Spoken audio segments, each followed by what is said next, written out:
¿Es Vega Baja una oportunidad perdida? La pregunta la planteaba Paco Fernández Gamero y hoy sirve de punto de partida de otras miradas. Precisamente nos hace mirar hacia uno de los lugares más especiales de la ciudad, porque en Vega Baja conviven restos arqueológicos de diferentes épocas, existen evidencias prehistóricas y una sólida presencia romana, pero sin duda es la ocupación visigoda la más representativa de este espacio que puede dar buena cuenta del paso de todos los que han habitado esta ciudad. También en este lugar se localiza la Real Fábrica de Armas, obra de Sabatini, fundada por Carlos III en 1761. Dice también Paco Fernández Gamero que para los toledanos Vega Baja se reduce a los restos conservados del circo romano, a hallazgos arqueológicos esporádicos y a la leyenda del Cristo de la Vega de Zorrilla. Pero hay más, mucho más, y se lo vamos a demostrar a continuación. Acompáñennos en este recorrido a través del tiempo por uno de los lugares más fascinantes de esta ciudad, patrimonio de la humanidad.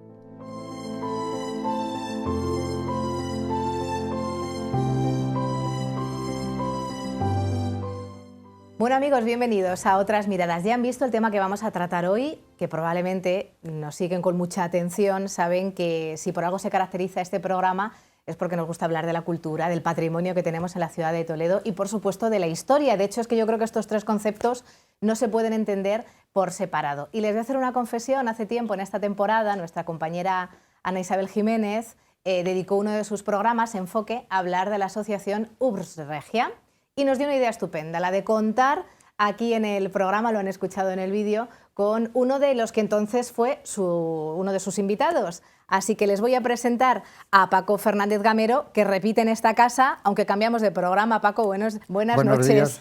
Buenas noches. ¿Cómo estás? Bien, bien. Además, contento de hablar de Vega Baja. Hacemos esta confesión porque ciertamente en ese programa se habló de Vega Baja, se trataron otros muchos temas, pero sí que nos quedamos con las ganas de darle su espacio, de hablar de una manera así más amplia sobre este yacimiento arqueológico y a eso nos vamos a dedicar, aunque ya sabes tú que en esta casa también nos caracterizamos porque empezamos a hablar de un tema y quizá los derroteros se van por otro lugar muy diferente. Así que, ¿por qué ese interés por Vega Baja? Cuéntame. Bueno, a mí el interés por Vega Baja me lo transmitió un amigo, sí, que era don Ramón González, que era el canónigo menudo archivero. amigo. Y entonces, a partir de ahí, a mí me llamó la atención, él hizo una defensa a ultranza de Vega Baja y un poco pues el gusanillo de esa defensa pues me la contagió a mí. Sí, y él ha fallecido, pero yo, aunque sea con unos medios mucho más limitados, sí que quiero continuar la labor que él había iniciado. Sí. Me has dicho antes una cosa que me ha gustado mucho, que cuando uno empieza a investigar, ¿no? Sobre Vega Baja es como una especie de arenas movedizas que ya te captan y ya no puedes salir de ellas. Bueno, yo cuando empecé, yo pensaba, digo, esto me va a ocupar un mes y medio, 2 meses, no más. Digo, va a haber 3 artículos, algún libro y ya está.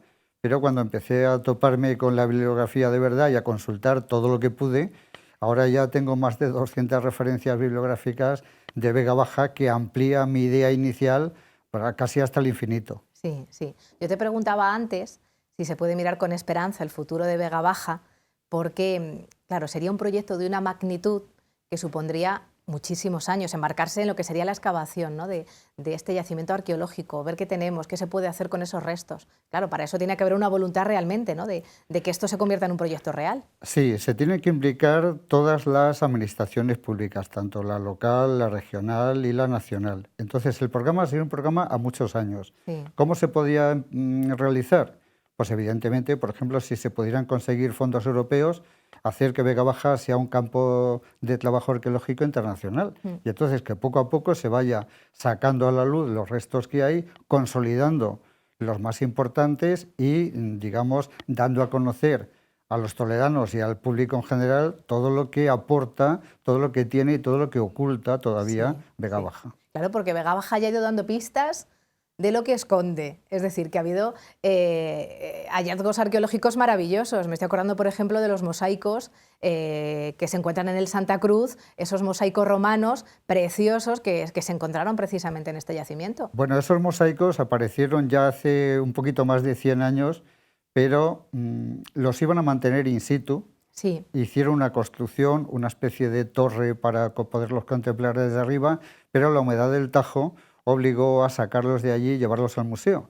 ahora están en el patio, se pueden ver, Sí. pero la gente no asocia que son de Vega Baja y la gente no sabe que esos mosaicos representan 2 habitaciones de una villa que el 85% todavía está enterrado allí Madre a 3 mía. metros de profundidad, con lo Sí. cual, si esos 2 mosaicos son maravillosos y uno de ellos incluso llegó a participar en una exposición en Italia sobre la Hispania romana, quiere decir que es un material de muy alta magnitud. Sí, entonces algo estamos haciendo mal para que el propio ciudadano no sea consciente, ¿no?, de la importancia de ese pasado que tiene Toledo. Bueno, podríamos hacer una lista de gente que ha escrito sobre Toledo que ha pedido que se excave Sí. en Vega Baja.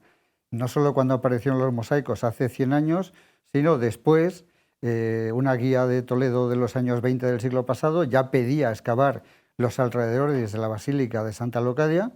No se hizo nada.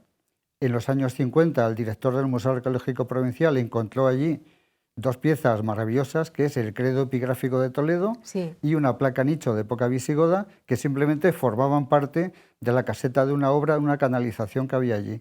Madre Y entonces el encargado, el contratista de la obra, reconoció al director del museo que habían aparecido a 4 metros de profundidad un nivel lleno de piedras talladas. Pero Sí, como ellos sí. iban a hacer una zanja para hacer un saneamiento, fueron a eso, las piezas que reutilizaron arriba para la caseta, las volvieron a tirar a la zanja y ya está. Simplemente el director pudo salvar 2 fragmentos del credo epigráfico. Un credo epigráfico visigodo es una pieza, podemos decir, excepcional y única en toda la península, y además una placa nicho de unas dimensiones bastante grandes que no está completa, porque claro, Sí, pudo sí. rescatar 13 fragmentos, pero posiblemente el tamaño sería bastante mayor. Mira, vamos a hacer una cosa, vamos a hacer una descripción, te voy a poner aquí en este reto, para que la gente que nos ve comprenda la importancia, ¿no?, de este yacimiento. Es que se puede hacer un repaso de todos los que han habitado en Toledo a lo largo de los siglos, centrándonos en este yacimiento, porque mira, hemos mencionado, por ejemplo, la etapa romana, estamos hablando ahora de los visigodos. Más tarde llegaría la conquista musulmana y se convierte en un arrabal islámico. ¿Hacemos un seguimiento a través del tiempo? Sí, sí, se puede hacer perfectamente, porque aunque hay algunos datos anteriores a época romana, son datos como muy fragmentarios, muy sueltos. Sí. Pero ya en época romana sí que se sabe que evidentemente hubo un interés por la zona, y el interés se demuestra en las ruinas de un circo romano Sí. que tiene unas dimensiones enormes, que ha obligado a cambiar la percepción que se tenía del Toletum romano, porque se pensaba que era una ciudad pequeña, que podía tener 5 o 6 mil habitantes, y cuando se excavó hace un siglo, se calculó un poco el aforo, llegaron a la conclusión de que podían ser entre 15.000 y 18.000 espectadores. Madre mía. Lo cual implica que la ciudad de Toledo era mucho mayor de lo que se pensaba.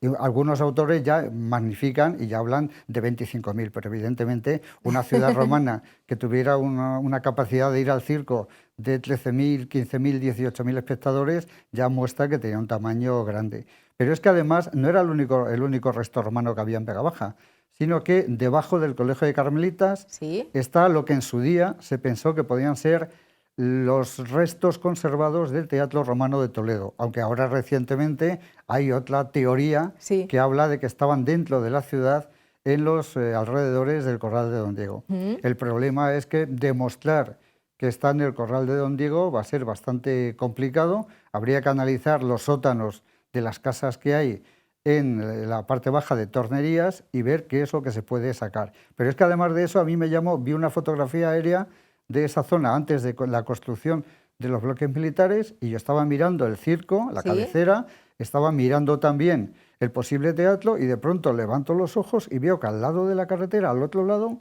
hay 2 muros largos, con un remate absidiado en una de las zonas. Entonces, esa zona, por ejemplo, ya no se conserva, están construidos los bloques militares encima, Sí. pero yo a mí me hizo plantearme decir, bueno, vamos a ver, nos hemos tomado un poco a la ligera las fuentes de los siglos XVI y XVII, y las fuentes hablan de una serie de edificios, entre ellas un templo. Sí. Y entonces, ¿podía ser un templo? ¿Podía ser una basílica? No lo sé, pero en la fotografía aérea se ve perfectamente la planta, y en una excavación que se hizo en la acera de la Reconquista salieron parte de los muros totalmente expoliados del edificio, solo de uno de los laterales. Pero a mí me plantea el reto de analizar qué podía ser, coger las fuentes escritas, coger también la fotografía aérea y lo que se conserva e intentar analizar ese edificio que para los toledanos ha pasado totalmente inadvertido, rescatar, digamos, otro ejemplo de nuestro pasado en época romana. Madre Pero mía. es que en época romana toda la zona de la Reconquista era el cementerio romano. Entonces el cementerio se encontraba siempre a las afueras de la ciudad. Están empezando a salir inscripciones romanas del cementerio, generalmente reutilizadas, pero lo más curioso es que en los años 60 se encontraron 3 tumbas de inhumación. Sí. Una de ellas, una muy curiosa, ¿verdad? La mayoría de los toledanos sí. la desconoce, pero tenía un sarcófago de plomo y pertenecía a un médico romano del siglo II. Y si no me equivoco, se había encontrado que tenía masquinado con hilos de oro y plata. Sí, apareció el instrumental médico, digamos la lanceta, una cucharilla, la placa de ungüentos, pero por supuesto, como era metálico, estaba totalmente oxidado. Claro. Y cuando se hizo la última restauración, aparecieron una serie de damasquinados en hilos de oro y plata en los mangos de los instrumentos médicos. Quiere decir que nos muestra, digamos, una riqueza y una importancia excepcional. Y además aparecieron los frenos de caballo de un modelo que en Toledo lo tenemos en la segunda mitad del siglo II, pero que se puso, digamos, de moda en una época bastante posterior, que fue el siglo IV al VI, en la zona del Danubio. Pero aquí tenemos ya un precedente en Toledo, en la tumba de este médico, que además proporcionó una moneda que puede fechar la tumba de la época de Marco Aurelio. Pero que eso nos muestra eso y todas las inscripciones romanas. Ahora que podemos poner nombre a habitantes de Toledo en el siglo I, en el siglo IV, en el siglo V, quiere decir que es lo interesante que completa nuestro conocimiento de la ciudad. Claro, luego Toledo se convierte en Urbs Regia. Es verdad que me falta mencionar, así por cerrar el periodo romano, lo que sería el anfiteatro, ¿verdad?, en la zona de Covachuelas. Bueno, el anfiteatro se conoce desde el siglo XVII y estaba en las Covachuelas. Sí. Y sigue estando. Entonces, desde el siglo XVII hasta ahora, y ya ha pasado mucho tiempo, no se ha hecho nada. Entonces, de vez en cuando salta a la prensa que unas personas han comprado un solar, van a construir, y cuando llegan al nivel de sótano se topan con la argamasa del anfiteatro.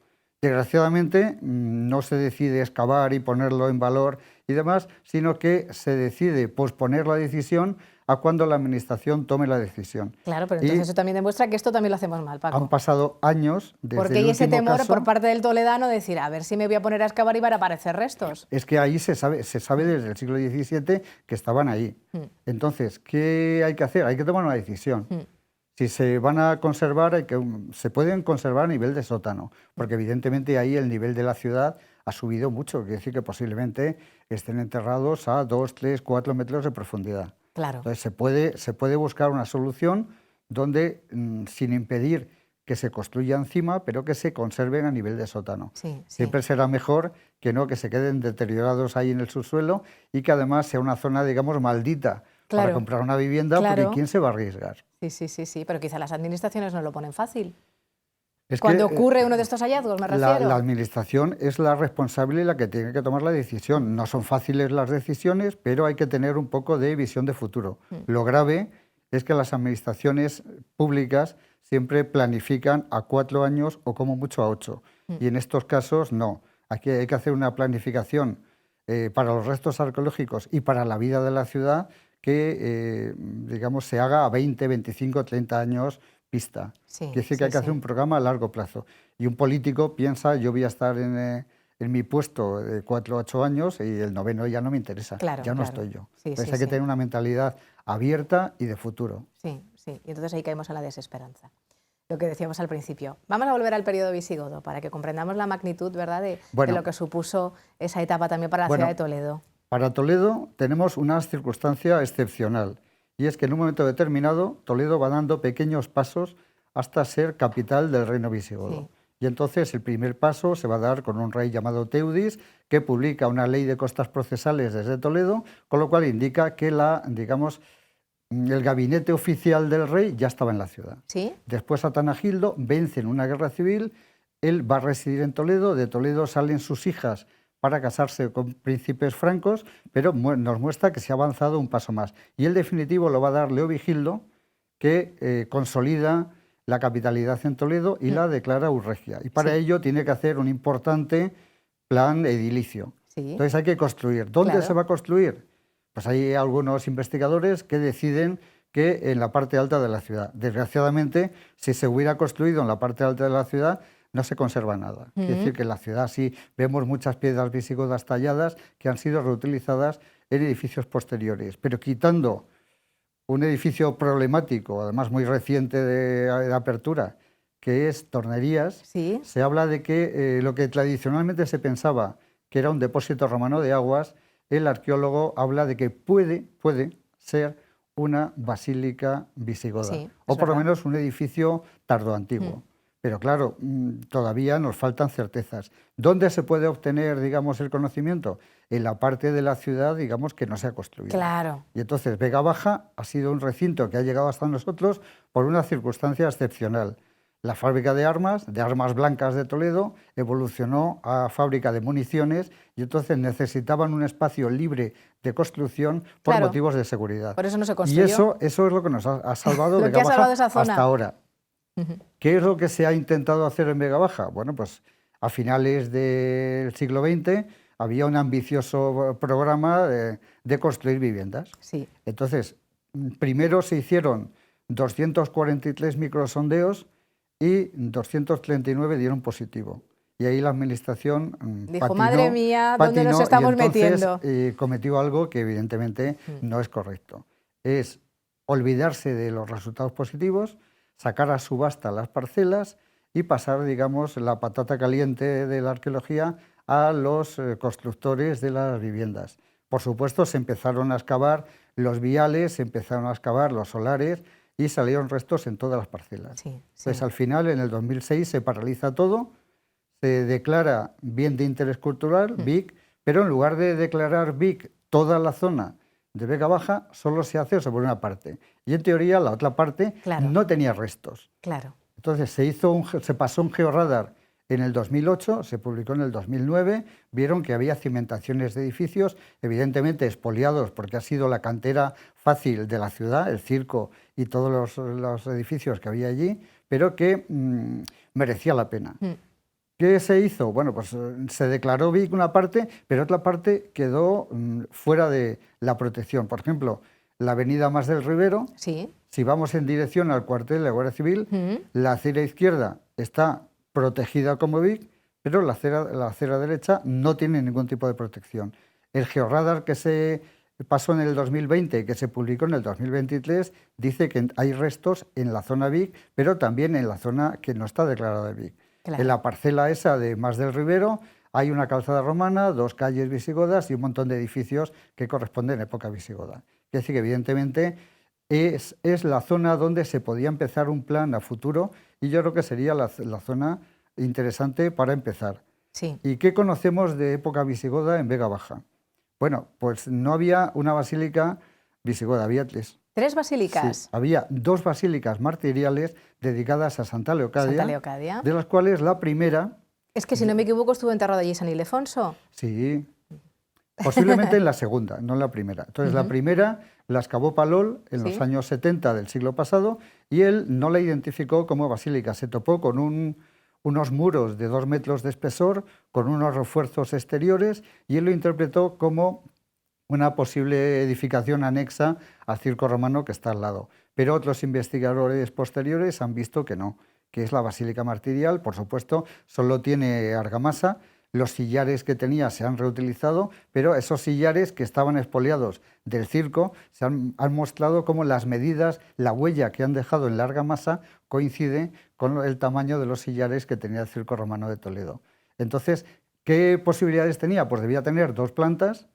La planta inferior debía ser funeraria para el enterramiento de Santa Leocadia y la superior para el culto. Pero ese modelo de edificio que no se crea aquí, que ya viene aquí de un martirion en la zona de Murcia, pues realmente después va a tener una proyección hacia los hitos en Toledo, pero también hacia la cripta de San Antolín en Palencia y posiblemente hasta la cripta de Santa Leocadia de Oviedo. Quiere decir que un modelo arquitectónico va a trascender, digamos, a casi 5 siglos. Y se sabe por documentación y por algunos hallazgos arqueológicos que en el siglo VII se construye una basílica martirial mayor y más lujosa. Sí. Y esa que se construye en el siglo VII, en la época del rey Sisebuto, a esa a la que debieron pertenecer no solo el credo epigráfico de Toledo y la placa nicho que apareció, sino otras piezas que han aparecido en el entorno, porque muchas de ellas están conservadas no solo en el Museo de los Concilios, sino también en el Museo Arqueológico Nacional de Madrid. Ajá.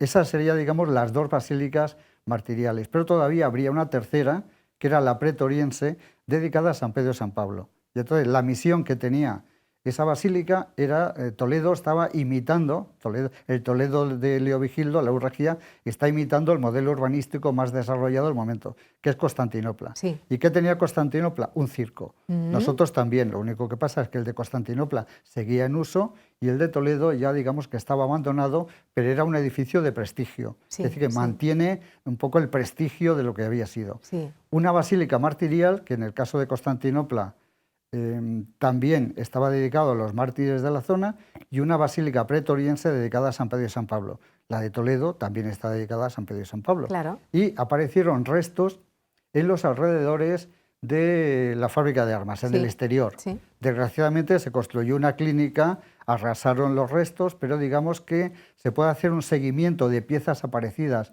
en la zona, tanto en la zona que es fábrica de armas, como lo que hay fuera, y evidentemente la basílica debía estar allí. Sí. Otros autores dicen que no, que era una basílica pretoriense, que el pretorio estaba en la parte alta y que no podía estar allí. Pero realmente yo creo que los hallazgos que muestra la Vega Baja indican que la importancia de ese suburbio toledano era grande. Además hay un proyecto urbanístico enorme donde se han documentado viviendas de 3 habitaciones, 5 habitaciones, 17 habitaciones, quiere decir que estamos hablando de un periodo donde la edilicia es activa. Sí, sí, sí. Y luego sí. han empezado a aparecer restos arqueológicos que nos muestran, por ejemplo, que debía haber una ceca monetal.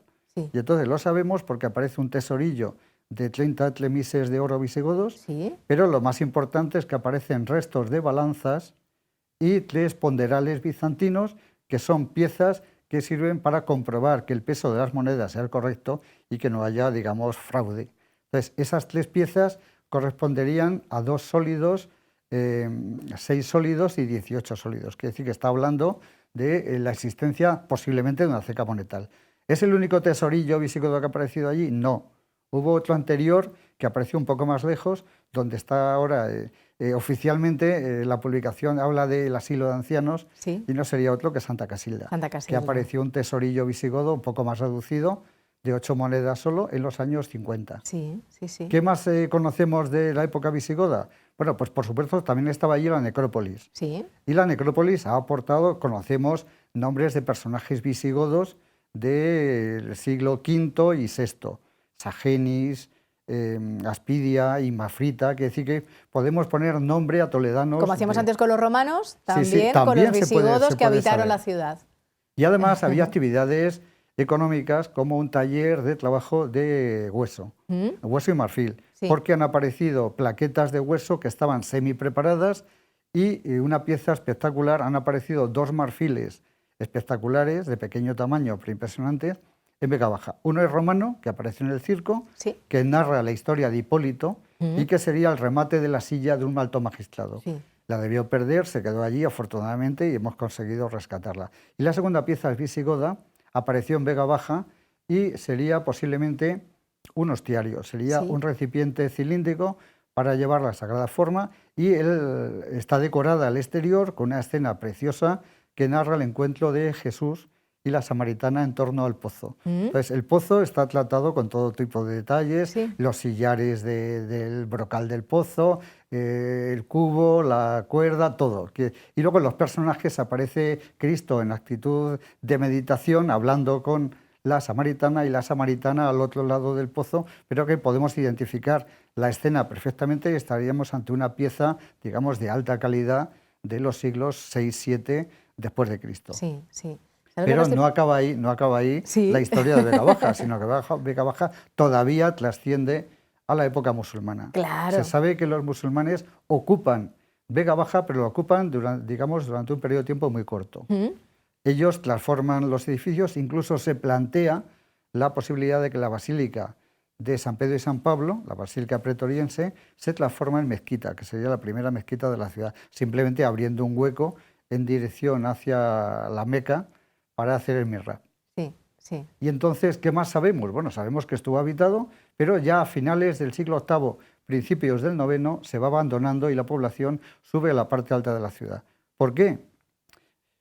Pues posiblemente porque a mediados del siglo VIII hay una revuelta bereber en toda la zona central peninsular y eso obliga a los habitantes de las zonas más desprotegidas, evidentemente un arrabal están bastante desprotegidos, a, digamos, abandonar la zona y subirse a un espacio con una protección mucho mayor detrás de las murallas de Toledo. Pero todavía en época islámica también podemos encontrar montones de nombres de personajes porque era la Maqbara o el cementerio islámico.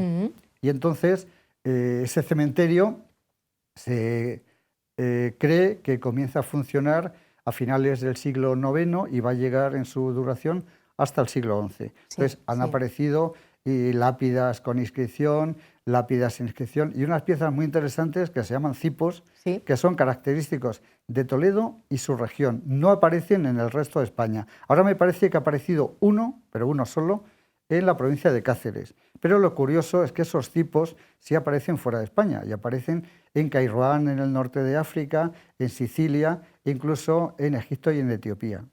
Es decir, pero es un tipo de pieza característica y, por supuesto, nos están hablando de la disponibilidad económica del difunto, en algunos casos difunta, porque también hay algunas lápidas de mujeres, que todas recogen inscripciones tomadas del Corán. Es decir, que todas comienzan por lo que llaman basmala, que es en el nombre de Alá el Clemente, el Misericordioso, y luego aparece, lo que nunca aparece es la edad del difunto.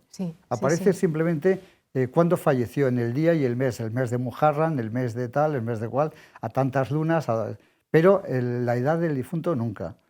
Y también en el circo romano, aprovechando las bóvedas del hemiciclo, los musulmanes hicieron 5 hornos cerámicos y al lado había un testar, quiere decir que se utilizó como, digamos, actividad económica. Pero todo eso nos da un panorama para la historia de la ciudad que es impresionante. Impresionante. Y lo que conocemos es simplemente, digamos, lo poco que se ha excavado. Una mínima parte de todo esto que me estás contando. Fíjate, puestos a soñar, que no nos queda mucho tiempo, pero me imagino yo recorriendo, ¿no?, ese yacimiento arqueológico, pudiendo hacer ese paseo a través del tiempo por lo que tú nos has contado, igual que podríamos hacerlo en otras ciudades que visitamos, ¿no?, y que tienen esos yacimientos arqueológicos. Lo que pasa es que, vamos a ver, yo he hecho el recorrido por Vega Baja, pero entonces lo que yo no puedo hacer es llevar gente allí y decir, aquí había... Claro, no, entonces a eso es lo que voy. Yo me llevo una carpeta... yo puestos a soñar me refiero a eso, Paco. Imagínate un futuro en el que todo estuviese excavado y pudiésemos, ¿no?, Yo me llevo una carpeta con fotografías tamaño grande, digo, aquí había una villa romana y tenía estos mosaicos y despliego la imagen para que la gente vea... Imagínate que los mosaicos estuvieran allí. Hombre, es difícil. Pero, hombre, que hubiera una fotografía y algún panel explicativo, sí. En el circo romano igual, con las inscripciones romanas, con el marfil de Hipólito, quiere decir que evidentemente hay que hacer las cosas así. Entonces, yo cuando he llevado a la gente allí, yo no quiero explicar aquí había o aquí debajo hay, sino decir, esto es lo que ha salido. Estas monedas visigodas han salido, esto que son crisoles de reciclaje de vidrio han aparecido aquí, pero desgraciadamente una de las cosas más lamentables de Vega Baja es que los informes arqueológicos no se han publicado. Quiere decir que yo solo he tenido acceso a publicaciones de 2 parcelas que en su época se denominaban R5, que era donde apareció la posible ceca monetal, y luego otra totalmente marginal, en una zona, digamos, muy apartada ya, que dio material muy interesante porque es donde estaba el reciclaje de vidrio, donde apareció un fragmento de sarcófago romano reutilizado, había una noria de época islámica, porque en época islámica, cuando se abandona como población, va a volver a ser, va a tener un uso como huertas y demás, pero que el resto no se ha publicado. Yo he pedido los informes, no los he conseguido, quiere decir que evidentemente me he tenido que mover un poco con algunas publicaciones generalistas que van recogiendo algunas cosas sueltas de Vega Baja. Pero hay muchísimo. Claro, claro. Pues mira, ojalá sirva este programa, por lo pronto, para compartir esa pasión que sientes tú por Vega Baja con todos aquellos que nos están viendo. Y yo creo que también para despertar en nosotros, que yo creo que es interesante esta reflexión, ¿no? Para terminar ese espíritu crítico como ciudadanos, para pedir más, para que esta historia que parece enterrada, pues realmente pongamos de nuestra parte para que no quede en el olvido, que el paso del tiempo no la deje ahí aparcadita. Porque no sé si somos poco activos, lo voy a decir así, ¿no? A la hora... Bueno, pero yo creo que por desconocimiento. La gente no conoce lo que hay en Vega Baja, no conoce lo que ha salido, no conoce las posibilidades que tiene y no es consciente de que tenemos una oportunidad única, que es un barrio urbano de una ciudad visigoda, y en este caso de la capital, que se ha mantenido por una serie de circunstancias especiales hasta nuestros días.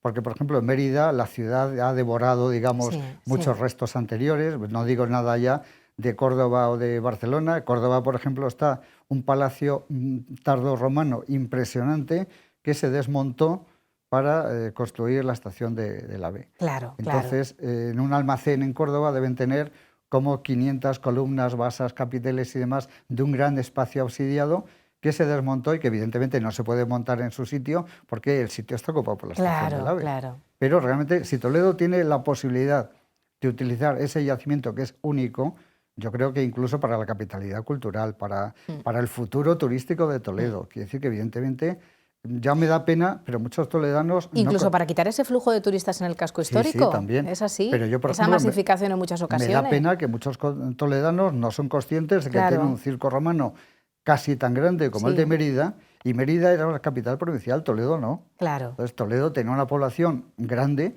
porque ese circo te está indicando que el tamaño de la ciudad era grande. Y luego además, al lado de la Puerta del Sol, se excavó la base de un torreón romano que indica que la muralla de la ciudad llegaba hasta allí y no hasta Alfileritos como se pensaba antes. Pero Toledo ha dado hallazgos importantes, como por ejemplo las termas de la Plaza de los Postes, el Cardo Máximo que estaba al lado de la ermita del Cristo de la Luz, que decir que evidentemente Toledo tiene futuro.